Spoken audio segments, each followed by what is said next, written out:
তুমি কবুল করো, ইনশাল্লাহ দেখবেন ওই একটা সেজদা যদি কবুল হয়ে যায় আল্লাহ পাক আপনার সব গুনাহ মাফ করে দিবেন ইনশাল্লাহ।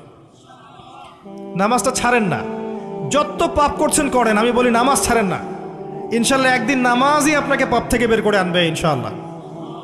আর শয়তান আপনাকে হতাশ করতে চাইবে, শয়তান আপনাকে হতাশ করতে চাইবে যে তুই তো গার্লফ্রেন্ডের সাথে কথা বললি, রাতের বেলা পর্ন দেখলি, তুই তো ফ্রি মিক্সিংয়ে আছিস, তুই মাদকদ্রব্য খাচ্ছিস, তুই কাজে ফাঁকি মারিস, তুই ট্যাক্স আদায় করিস নাই, দুর্নীতি করছিস, তুই আবার নামাজ পড়বি কেন? শয়তান আপনাকে এগুলো বোঝাবে কিন্তু যে নামাজ তো আমার শোভা পায় না, আমি তো অনেক পাপী মানুষ। এই ধোকায় পা দিবেন না, আপনি নামাজ কন্টিনিউ করতে থাকেন, ইনশাল্লাহ আল্লাহ পাক আপনাকে পাপ থেকে বের করে আনবেন ইনশাল্লাহ। ওই নামাজটা যদি ছেড়ে দেন তাহলে আর কোনো হাতিয়ার বাকি থাকবে না। আর আপনি যত পাপ করেন না কেন মায়ুস হবেন না, মন ছোট করবেন না।